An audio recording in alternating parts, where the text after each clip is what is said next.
Në një vargje atë lehtësi të shkreurit në rolin kur përshkruan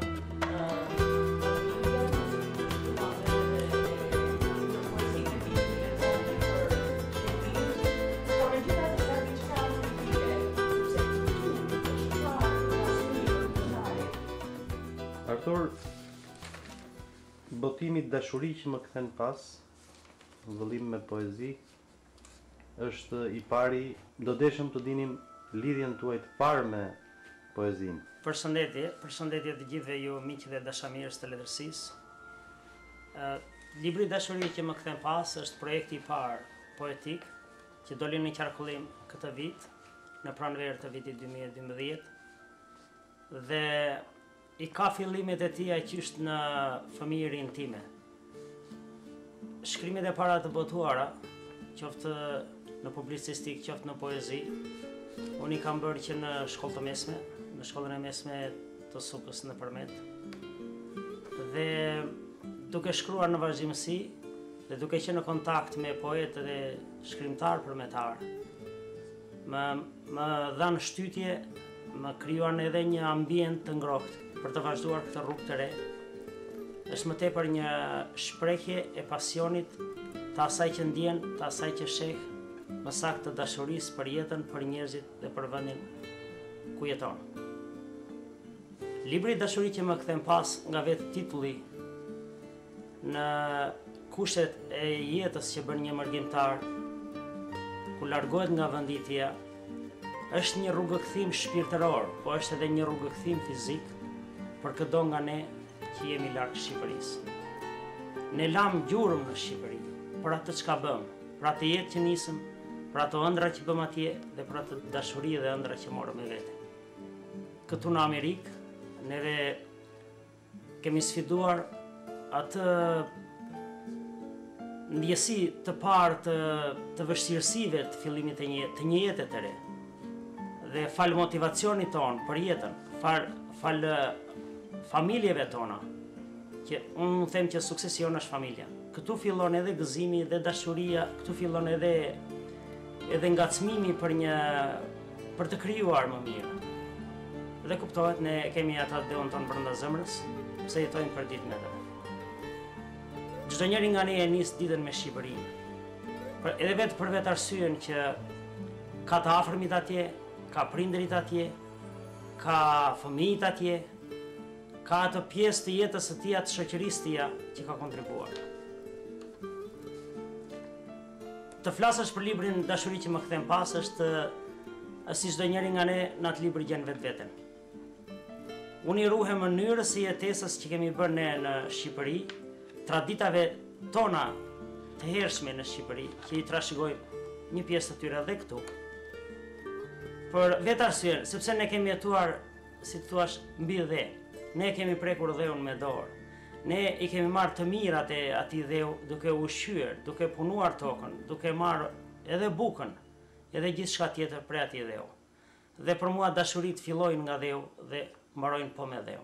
Zut në gojë çështjen e krijimit, të frymëzimit, të zgjimit të përditshëm me Shqipërinë. A është e vështirë të shkruash poezi?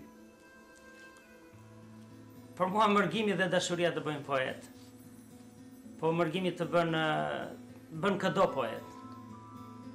Ka poezi që shkruhen, po ka dhe poezi që ruhen në memorien e njerëzve. Këto poezi janë poezi të kënduara dhe janë ata poetët e pashpallur. Ndërsa të jesh në këtë vend, domethënë të lirë, me shpirt të lirë, mund të shkruash fare lirësh. Fjala vjen, unë kam shtëpitë e prindërve për shembull nëpërmjet si çdo kush nga neve, kudo në Shqipëri apo në Kosovë apo kudo në tretet shqiptare, po edhe ku kemi mërguar, ne kemi hedhur rrenj. Ne kemi sjell atë traditë të prindërve tanë, sollëm këtu në Amerikë. Për të treguar që ne jemi, nuk kemi humbur. Ne e vazhdojmë ëndrrën tonë, atë ëndër që ne e bëm në Shqipëri, me atë hapin tonë që kishim, këtu prapë u futëm në një radhë të gjithë dhe krijom atë ëndrrën tonë. Ne themi ëndra amerikane, po edhe ëndra shqiptare nuk është larë. Kush guxon jeton edhe në Shqipëri? Dhe ne kemi jetuar dhe atje dhe provuam që jetojmë më mirë dhe këtu. Librin ju e prezantuat mes një auditorit të ngushtë, do të themi në Uster. Si u prit dhe çfarë përshtypjesh ju lan juve pas daljes së këtij vëllimi? Unë do të falenderoj të gjithë miqtë e mi që kam njohur këtu në Usër në veçanti. Unë nuk lash pa njoftuar asnjë nga njerëzit të paktën që shkruajnë, që janë edhe sot aktiv të letrave shqipe këtu në Usër. Edhe më bën përshtypje që edhe në një moshë të madhe, ata mendojnë për shqiptarinë, shkruajnë për shqiptarinë, jo vetëm poezi. Ata shkruajnë për gjëra të prekshme. Për shembull do të përmend për shembull Aristotel Mici. Ka bërë një studim për himnin kombëtar, po ka bërë dhe një libër për prejardhjen e emrit shqiptar. Këto janë të lidhura ngushtë, domethënë, dhe poezia ime aty rreth, po ta shikosh rreth te shqiptaria, si të thuash, ne krijojmë me atë hapësirën tonë rreth nesh, që vëmë në, si të thuash, ndjesojmë dhe tek të tjerët, që ne s'duhet të humbim atë rrugën nga erdhëm, vendin nga erdhëm. Qoftë edhe poeti tjetër Skënder Kodra. Për mua është kënaqësi, unë e quajta si dasmën e parë time në Amerikë. Këto janë gëzime jo vetëm personale, janë gëzime të një rrethi, unë do ta quaj letrar, edhe të një rrethi megjithmonë që të sjell në atë botën e Shqipërisë. Për mua lëvdatat janë njësoj si kritikat. Më thënë, një njeri që shkruan, që krijon, ta thot me përzemërsi se çfarë ndjen për atë që ke shkruar. Edhe unë pëlqej dhe atë që më kritikon. Të pranosh kritikën do thot të thellohesh në krijim. Ta bësh krijimin më të saktë, më të gjallë, t'i japësh frymë. Ta lexoj çdo kush. Unë mundohem i përkushtohem poezisë që atë varg që ngre ta lexojnë të gjithë, të ketë një masivitet më të madh në lexim. Edhe shfat, për shembull, që unë vërtet vi nga Përmeti edhe kam në atë vargun tim, kam edhe atë mbështetjen e madhe të folklorit.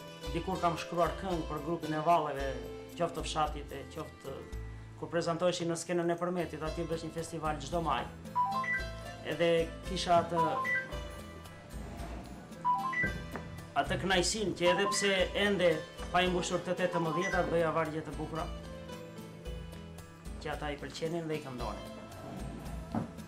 Gurra popullore e popullit tonë. Pra dhe njerë ju keni pasur mbështetjen në folklor si shprehni? Ka shumë gojëdhëna dhe unë fatmirësisht i ushqej këto gojëdhëna. Ka shumë këngë që nuk janë të shkruara. Janë për shembull 2 vargje ose 4 vargje. Ato këngë janë këngë tregimtare të jetës, të një ndodhie, të një historie që kanë të bëjnë me jetë njerëzish, që kanë të bëjnë me gëzime njerëzish, që kanë të bëjnë me fatkeqësi, që kanë të bëjnë me natyrën, me malin, me lumin, me dheun, me rrugën, me mërgjimtarin. Se kuptohet, kombi është kom mërgjimtarës. Edhe gjithë kjo është një pasuri për të krijuar një varg sa më shqip, në një tokë që ta besosh vërtet që të rikthen atje ku ke lindur. Ndoshta është e zakon të pyetet në grupin e madh të poezive që ju keni, do në me sa pash dhe në libër janë rreth 102 tituj, apo pak më shumë, kë keni më për zëmër? Poezia që kam më për zemër është poezia Breza Breza jam shqiptar. 4 vargë shqiptar më ka shtyrë të shkruaj poezi edhe më të ndjera për Shqipërinë, për vendlindjen, për dashurinë për njerëzit, për të dashurit e mi, për shoqërinë dhe për këdo. Edhe dielli rezear, edhe afshi vali tokës, ku u lindëm, ku u rritëm, më ngro rrugëve të botës. Vetëm me këto 4 vargje, çdo njeri nga ne emërgjimtarët jenë vetvete. Është ai diell që lind Shqipërisë dhe kthehet këtu 6 orë më pas dhe na gjen neve në rrugë duke rendur për punë. Dhe ne themi që atje është mesditë.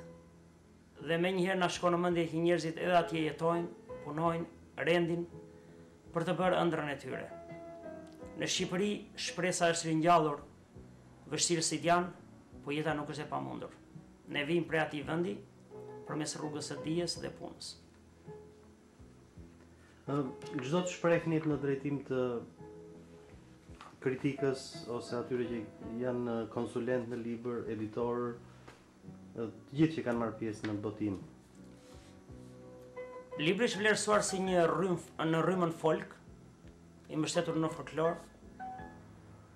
Dhe për mua çdo lloj poezie këtu është këngë, mund të këndohet me atë muzikën e brendshme të njeriut, me atë muzikën shpirtërore. Dhe për mua, kur vargu e humbet muzikën, unë them se diku kam gabuar. Edhe kam më kollaj të ta korrigjoj vetveten. Poeti më për zemër që kam është Naimi. Ai ka krijuar atë, si të thuash, i zbuloi ato fjalët. Fjalën më dhe dhe fjalën atë dhe. Unë ne mund të themi në poezi që i qëndisi, i zbukuroj dhe i këndoj në gjuhën e bukur shqipe. Në atë gjuhë që atëherë ishte e vështirë, në ato kushte që ata kishin, se dhe Naimi ishte një mërgjimtar, po që kur nuk e haroj Shqipërinë. Punoj në Shqipëri dhe përsëri shkroj për Shqipërinë. Edhe pse u shkollua në Zosimea Nianin edhe në Turqi. Lidhur me Përmetin si vendi të rëndafilave, unë zbulova që dhe Zoti Matelli e ka quajtur atë një trëndafil i ri në poezinë shqiptare. Përmeti është një qytet. Është për këdhelës si titull të pëlqeu apo ka zbuluar në shtat thelbin e. Më ngacmoi në fakt. Trëndafili në Përmet mbahet si simbol i qytetit. Edhe Pukovilli francez kështu e ka gjetur Përmetin me trëndafila. Përmetarët kanë një shprehje të veçantë, domethënë, për lulet. Ku ka gurë, thon, ka dhe lule. Edhe ndërsa unë përdor një varg diku, them min lulja edhe me një maj thoj dhe për ujë ka pikën e lotit. Është e çuditshme që edhe në Shkëm ka jetë. Njerëzit jetojnë, shtëpitë tona janë rrezmalesh. Edhe malet, si të thuash, janë edhe djep lindja, po edhe djep prehja. Kështu që nuk mund të shohësh, vërtet malet mund mos kenë shumë drur, po kur nuk janë të zhveshur. Malet kanë lule. Për sa i takon jetës së përditshme në qytetin e Ustrit ku ju banoni, lidhjet me shqiptarët, ecurinë e tyre, si e ndjeni, si thuash, këtë frym bashkëpunimi ose bashkëveprimi, pasi këtu jemi, mund të them, jo të përzier, po jemi të afruar dhe nga shumë treva të Shqipërisë në të njëjtin qytet, që na bën të dallohemi që jemi shqiptar për përkatësinë e gjuhës apo zakoneve, por dhe na dallon në aspektet krahinore ndoshta apo të dialektit. Ti jetosh në Ulster për mua është fat. Është fat sepse në këtë tokë, jo shumë larg, këtu është Bostoni, ishin mund të them dy shenjtorët e shqiptarisë, Noli dhe Konica. Konica ka qenë këtu 100 vjet shkuara, që bashkonte, sensibilizonte shqiptarët për të ndihmuar dhe për të rilindur Shqipërinë e coptuar nga fqinjët.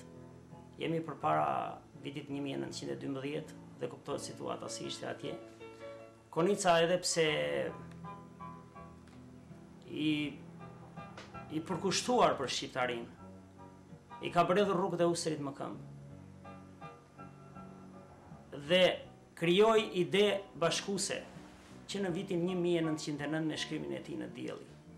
Konica erdhi në Ulster dhe kur Ulsteri bëri bandën dhe u tha këtyre njerëzve që kjo bandë të quhet banda kombëtare dhe banda prej Ulsterit shkoi në Vlorë duke sensibilizuar dhe ngritur moralin e luftëtarëve shqiptar për të larguar pushtuesin italian.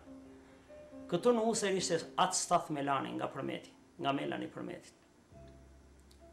Është i vetmi njeri që veshi vellon e Priftit dhe bëri qetë për të mbrojtur territoret shqiptare.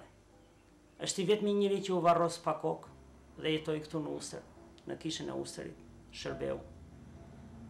Ky njeri bëri gjithçka për kombin, ja fali jetën kombit. Shqipëria, tha ai, le ta marrë dhe vdekjen time, përpara se të mbyllte syt. Dhe më frymëzon ky vend. Këtu ka hedhur rënjë shqiptaria. Këtu e 100 vjet të shkuara. Këtu ka njerëz që e lanë Amerikën për Shqipërinë, dhe kjo s'është pak. Këtu ka njerëz që edhe sot e kësaj dite shkruajnë akoma për Shqipërinë. Shkruajnë për gjërat më thelbësore, siç janë himni, flamuri. Ne shohim një flamur shqiptar dhe na duket sikur shohim 100 shqiptar. Na duket sikur shohim Shqipërinë. Qoftë kur shkon përmes rrugës 9, qoftë kur shkon pranë shtëpive shqiptare, qoftë kur shikon simbolet në makinat shqiptare, qoftë kur dëgjon në radio dhe televizionet, qoftë kur takon këdo në aktivitetet që organizojnë ne. Të organizohesh në Ulster për mua është një përkushtim i madh. Ne kemi vënë jetën tona në dispozicion të familjes në radhë parë. Kemi arritur diçka, po nuk do thotë të lëm pas dore atë për cilën e ndjejmë, atë dashurinë dhe shqiptarinë.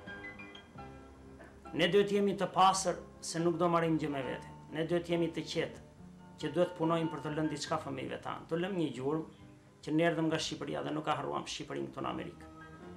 Unë do të them me përzemërsi që Amerika është e përzemërt me ne. Amerikanët që kam kontaktuar na respektojnë si kom, na respektojnë si komunitet, na respektojnë si individ atje ku punojmë. Ne punojmë shkëlqyshëm, ne mësojmë, nuk ka shqiptar që lë shkollën e mesme.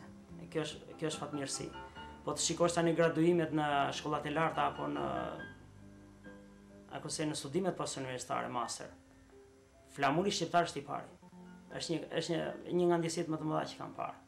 Qoftë dhe në ditët e graduimit, flamuri shqiptar është i pari në radhë të gjitha kombeve për të cilat studentët kanë fajsuar. Kjo është gjë e bukur, kjo është gjë e madhe. Unë kur kam ardhur këtu kam gjetur në rrugë ato banderolat Mirë se vini. Pavarësisht se erdhan mes të borës, ishte marsi 2003-shit, po ishte një kënaqësi e madhe ta shikoja në shqip Mirë se vini. Websajti i qytetit fles shqip, po shqiptarët, komuniteti shqiptar duhet të flasi më shumë shqip. Ne kemi mundësi, kemi potenciale dhe ne duhet bashkohemi që të lëmë brezave të rinj, brezave që tani mbarojnë shkollën e mesme, apo të tjerë që vinë më pas. Të dim të orientojmë ata në çfarë duhet të studiojnë dhe sa të aftë janë për ta studiuar atë. Pra ne na mungon, si të thuash, një angazhim edhe më i detajuar, desha të thosha. Po edhe këto potencialet e tjera duhet të afrojnë vetveten, se dikush fshe në vetvete një ide, fshe një projekt që mund t'i shërbejë dhe komunitetit. Jo shumë gjëra bëhen me lek, shumë gjëra bëhen me zemër.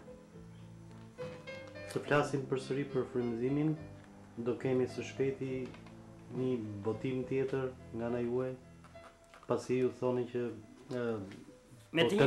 po tentoni të përgatisni dhe si thua të gjeni frymëzimin dhe në anglisht.